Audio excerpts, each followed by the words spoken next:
Hello and welcome to Dott TV Midday News. I am Priscilla Ifani. Delta State workers are set to enjoy a permanent 13th-month salary as the State Executive Council moves to give the benefits legal backing. The Council also approved the recruitment of more teachers, investment in technical education, and major transportation projects, including new CNG buses and a mega bus terminal. The reports. The Delta State Executive Council has approved plans to make the 13th-month salary for civil servants a permanent statutory benefit through an executive bill to the State House of Assembly. The Council also approved the recruitment of more teachers to address shortages in public secondary schools. The 13th-month salary is going to be institutionalized by law of the State House of Assembly, now having been approved by the ESCO. So it's not just a promise that is going to last only through the tenure of this administration. I've taken a look at some of the challenges in our secondary schools, and that there seem to be a whole lot of dearth of teachers, that is not having enough teachers in the schools, particularly the science subjects, and that is affecting the quality of education. And so ESCO have also directed that the Minister of Secondary Education should immediately come up with a memo as to the number of teachers that are to be employed. Also approved was the equipment for Technical College in Ogariki and plans to equip the Technical College Iri after completion. It also confirmed the appointment of His Royal Majesty Good News Goodman Agwe as Pharaoh I as the OVA of Oyede Kingdom. ESCO today also approved the equipping of our technical school in Ogariki, Ethiopia West, and then of course to also take steps to also equip, as soon as it's completed, the technical school in Iri. That tells you the effort of the administration in ensuring that we provide a quality education. In the transport sector, the ESCO approved the purchase of 50 CNG buses, electric vehicles, and the construction of a mega bus terminal in Asaba to improve the state's mass transit system and ease traffic around Kuka Junction. 80% of the people that move around in Delta State, 80% rely on public transportation. The remaining 20% are the people that have cars, their own private vehicles. So His Excellency is very aware of the need for us to target that population. So His Excellency has graciously approved the purchase of 50 CNG buses that would be used to develop and implement the more mass transit scheme in Delta State. A similar terminal is planned for Warri as the state moves to modernize public transportation and improve service for residents. The paramount ruler of the Asaba Kingdom, the Asagba of Asaba, Professor Epiphany Azinge, has reiterated his commitment to repositioning and rebranding Asaba through impactful community-based projects that complement the Delta State government's developmental efforts. Professor Azinge made this known when the management and staff of Dott Television, led by Mr. Tony Enejedu, paid him a courtesy visit at his palace in Asaba. Emeka Okonkwo completes the report. The Asaba of Asaba said the community is not solely dependent on government for development, but remains committed to initiating projects that complement government efforts in improving the welfare of the people. He stressed the need for collaboration with Dott Television, particularly in projecting the activities and developmental strides of the kingdom to a wider audience. The monarch highlighted several achievements recorded by the palace in advancing community development. According to him, these include the revitalization of primary health care centers, the attraction of 2 dialysis machines donated to the Federal Medical Center Asaba and the Asaba Specialist Hospital, as well as the award of scholarships and bursaries to deserving students. Professor Azinge also disclosed that the palace has facilitated the deployment of doctors, pharmacists, nurses, and other healthcare personnel to primary healthcare centers, with their remuneration funded by the palace. You should be commended. Not only worthy of commendation, is also worthy of admiration, and I want to congratulate you for that. It has always been our wish indeed mine, that we have to brand Asaba, possibly rebrand it. Hence, in most of the things we do, we are not circumscribed or limited by what the government wants to do. We do things as a community because we want to supplement, complement, and support whatever government is doing. He further listed the establishment of a well-equipped drug rehabilitation center to cater for persons battling substance abuse as part of efforts to curb the menace of drug addiction within the community. The royal father added that an ambulance has also been provided to improve emergency healthcare services for residents. Asaba is littered with a lot of cases of drug abuse. And in an attempt to see how we can ameliorate or reduce the ravages of drug, we have decided to set up a rehabilitation center, a drug rehabilitation center, fully equipped and well prepared to deal with the weeding out of those who are addicted to one drug or the other. Commending the general manager of Dott Television, Mr. Tony Enejedo, for his vision and commitment, Professor Azinger described the establishment of the station as a remarkable achievement worthy of emulation. He expressed delight that Dott Television is headquartered in Asaba, noting that the station has the potential to compete favorably with leading national broadcasters such as Arise News, TVC News, and Channels Television. Dott Television will be known all over the world.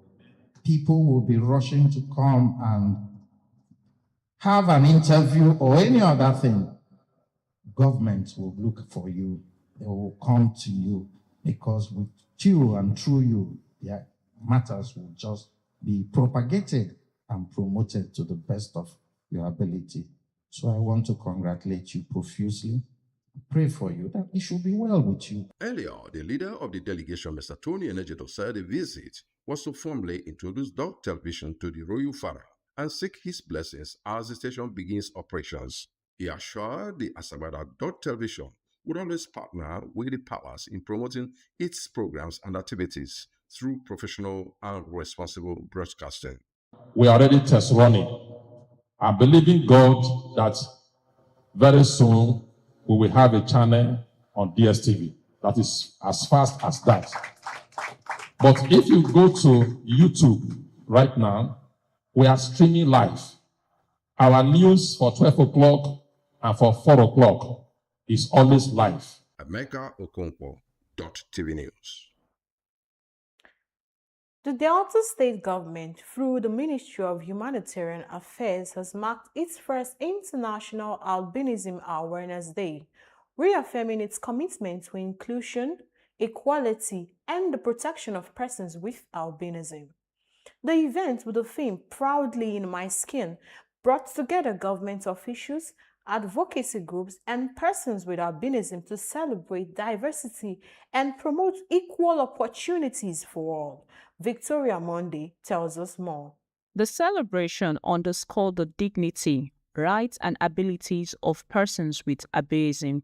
Participants called for greater public awareness to address stigma, misconception, and discrimination associated with the condition. The Commissioner for Humanitarian Affairs and Girl Child Development, Honorable Pat Ajudua, reaffirmed the state government's commitment under Governor Sharif Oborowori to building an inclusive society where every citizen is treated with dignity, respect, and equal opportunity. People living with albinism have been stigmatized. They have been having this feeling of exclusion and inferiority. And so going by the order of the day, starting from United Nations to what Nigeria is doing, by the principle of inclusivity, Delta State has decided to flow along by making sure that those living with albinism are included both in government and in everything we do.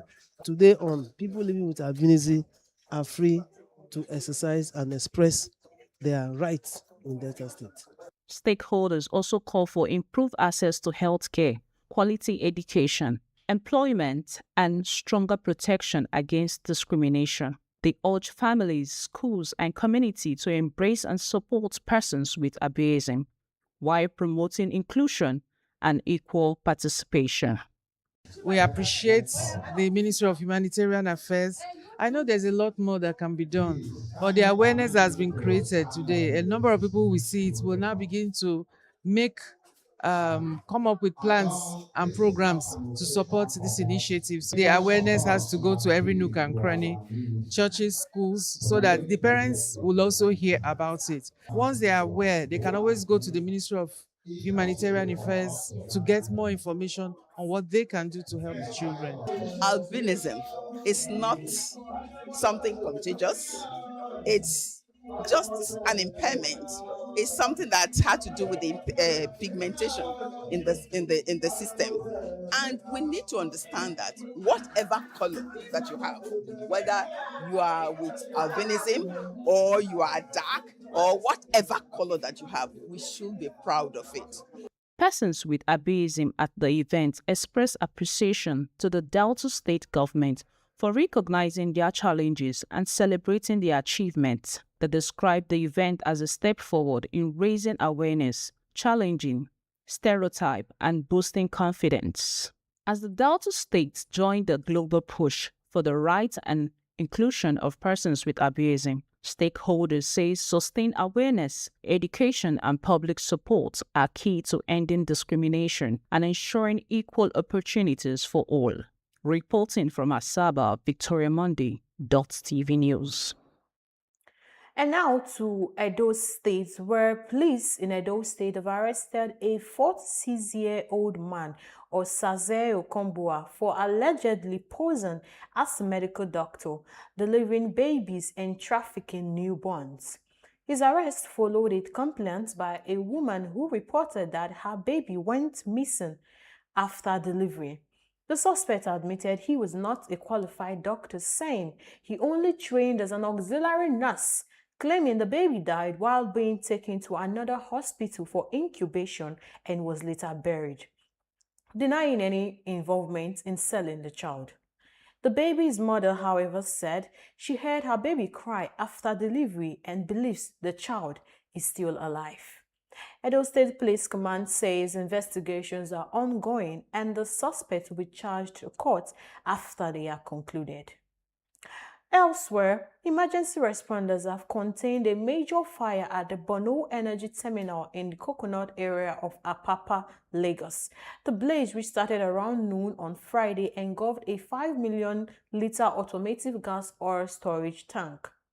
The Lagos State Fire and Rescue Service said firefighters from Ajegule, Sari-Igomu, and Isolo stations, supported by nearby oil and gas emergency teams, brought the fire under control within about 2 hours. Officials confirmed that no casualties were recorded and the prompt response prevented the fire from spreading to nearby facilities. The agency says the cause of the fire is still under investigation and authorities have assured residents that emergency responders remain on alert while safety assessment continues at the terminal. The National Drug Law Enforcement Agency has warned Nigerians to ignore fake advertising for fake officers advertising for fitted vehicles for sale at cheap prices. The agency says fraudsters are impersonating senior NDLEA officials, including its secretary, Shedrack Haruna, to deceive members of the public. The NDLEA spokesman, Femi Babafemi, described the officers as a scam aimed at stealing money from unsuspecting victims. He stressed that no NDLEA officials is authorized to privately sell or allocate seized vehicles or other forfeited assets.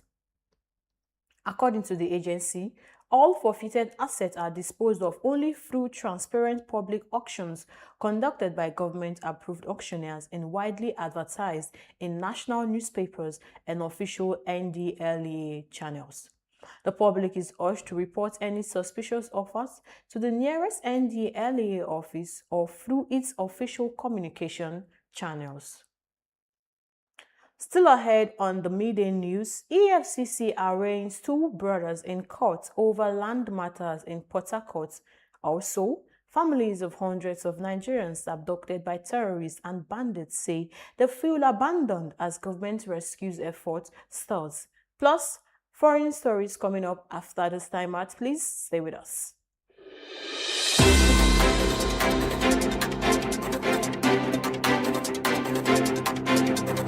In the heart of Asaba, where the street tells the stories every single day. From the corridors of powers to the decisions shaping governance and politics in Delta and Nigeria.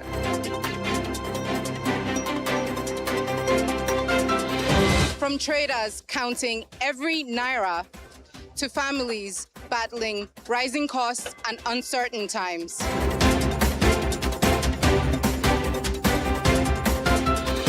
From football pitches to sporting successes to the major developments making the headlines all over the world. And from the untold human stories, the struggles, victories, resilience, and hope of the everyday Nigerians. This is the news beyond the headlines.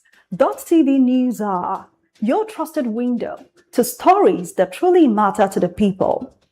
Here, we don't just report events, we tell the human stories behind them.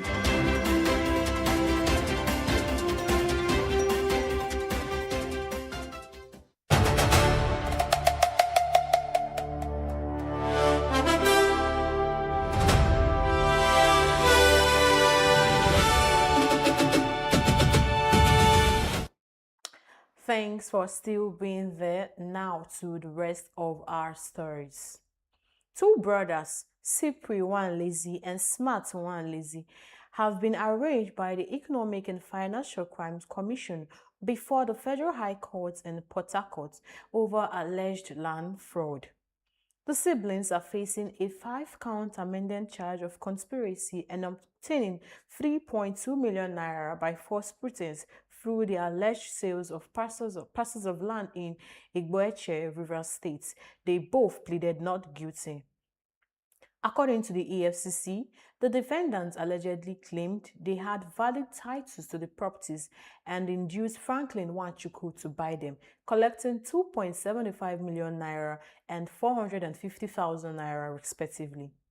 Investigators later alleged that the same properties have been resold to other buyers after the complainant discovered the fraud and petitioned the commission in June 2024.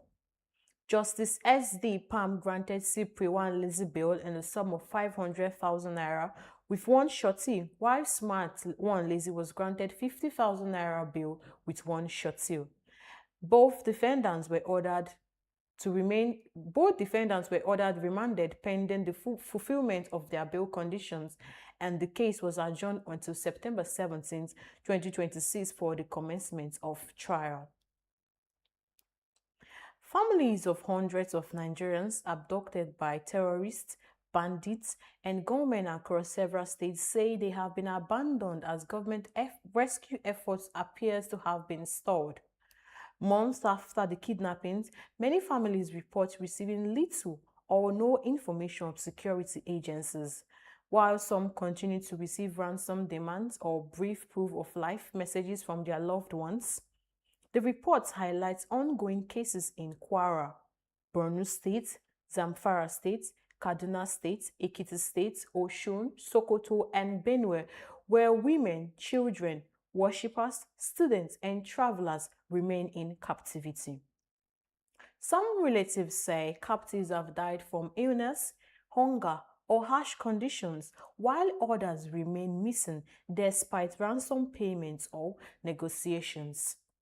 Affected families are appealing to the federal government and security agencies to intensify rescue operations and provide regular updates, while some state governments maintain that paying ransom encourages more kidnappings. Relatives say they urgently need decisive action to secure the safe return of those still being held. And now to the foreign scene, let's join Emeka Okonkwo.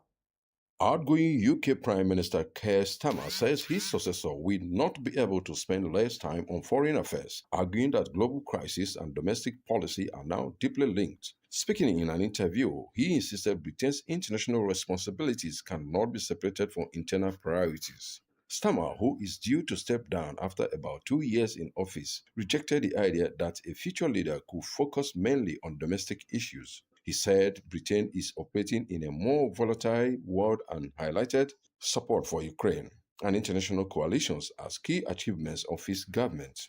He has faced criticism over his strong focus on foreign policy, with leadership contender Andy Bohan expected to prioritize domestic concerns such as living standards, housing, and regional development. In response, Starmer defended his record, saying Britain has regained global influence while also making progress on the economic and public services. China has launched a new Coast Guard patrol east of Taiwan, escalating activities around the self-governed island.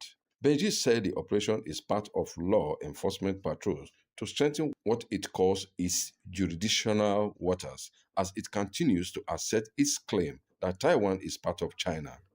Taiwan strongly condemned the move, calling it illegal under international law and a threat to regional stability. Its Coast Guard said it is tracking Chinese vessels near Taiwan's east coast and has deployed ships to monitor and respond to any incursions, while affirming its authority over the waters. The development marks the second such operation in about a month, adding to rising tensions that have drawn concern from the United States and other allies.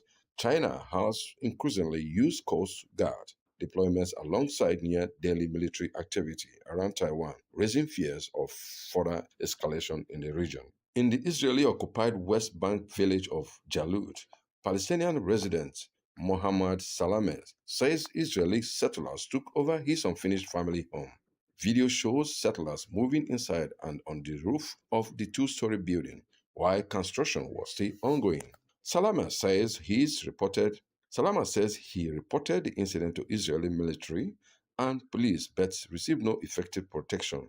The Israeli military said it dispersed a gathering in the area but did not address the continued presence of settlers in the house, while police did not respond to requests for comment. The case highlights rising tensions across the West Bank where Palestinians and rights groups say settler expansion and attacks have increased in recent years. Israel says the territory is disputed, not occupied, and that settlement activity is illegal. While Palestinians and most of international community consider it illegal and see it as a growing obstacle to peace.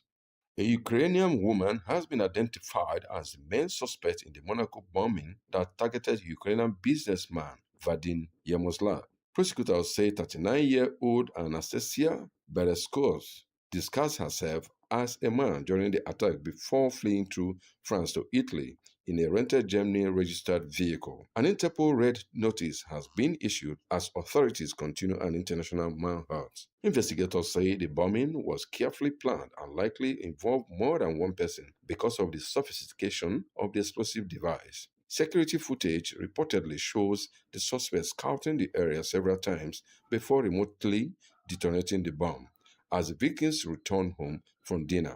The blast injured Yaroslav, a woman, and a child, while two bystanders were also hurt by flying glass. One victim remains in critical condition. The attack has turned Monaco, a country known for its high level of security and low rate of violent crime. Although the motive remains unclear, prosecutors are treating the explosion as an attempted assassination. Investigations are continuing across several countries, with German police assisting Monaco by sharing evidence gathered from searches linked to the suspects.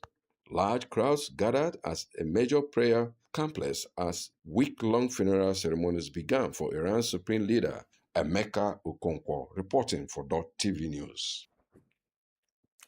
That's a wrap on the media news on Dott Television. Thank you for joining us, and remember to follow us on all our social media platforms at official.tv. Have a good day.